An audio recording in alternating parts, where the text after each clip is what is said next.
Now to today's health and tips for staying healthy and safe in this searing heat.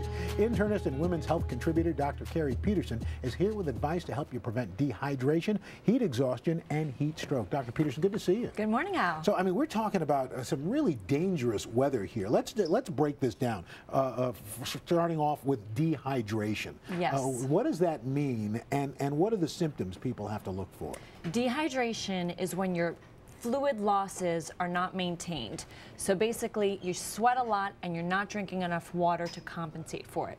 And a lot of people think that thirst is the first sign of dehydration, but that's the last sign of dehydration. The first symptom is fatigue. Then you get a little irritable, you get a little dry mouth, and then eventually you finally feel thirsty. So if you wait till you're thirsty, it's too late.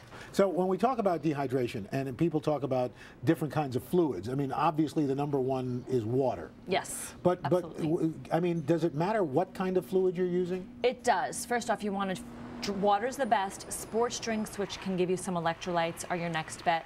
You can even take in some foods that have a lot of water content, like watermelon and cucumbers. But what you want to avoid is alcohol and caffeine. And why is that? Because they actually cause a diuretic effect. They make you urinate out some of that fluid that you want to hold on to. So all of these heat-related issues that we're going to talk about all begin with dehydration. That's right. Okay, next one, heat exhaustion as we move up the scale.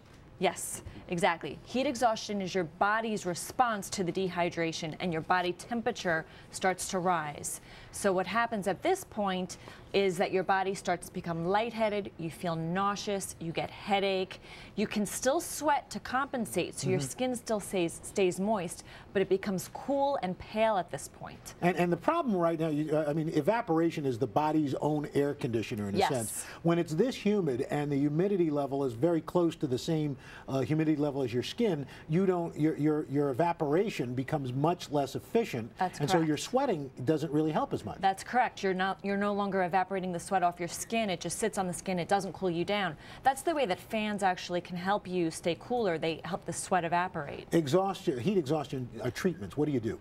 For heat exhaustion, it can be managed at home. You just want to get the person into a cool setting, into an air-conditioned room or even a cool shower, give them cold beverages, and that usually will take care of it. Now we get to the most severe, heat stroke. Yes, which is a life-threatening emergency. People should call 911 if they suspect heat stroke. And if you think somebody's suffering from heat stroke, what can you do for them until medical professionals get there? Well, if you suspect they're suffering it, what you're going to see is that the person's becoming more confused, they're getting lethargic, they can't sweat anymore, so their skin is getting dry, you no longer have the moisture, and it gets really hot. And at that point, it is an emergency. You want to take their clothing off, get ice packs into their armpits, and start pouring cold fluids onto their skin. And who is more susceptible? What part of our population most susceptible to these issues? Well, the elderly are the most susceptible, so if you have parents at home alone, please keep an eye on them, call them regularly to make sure they're okay.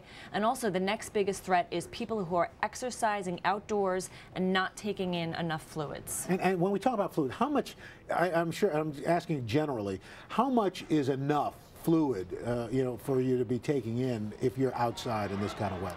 It's going to vary depending on how much you sweat, but on average, we lose about 10 cups of water per day on a hot day. So you want to take in at least 8 to 10 cups per day. Minimum. At least. All right, Dr. Peterson, thanks so much. Great advice, because we're going to need it over the next few days. Yeah.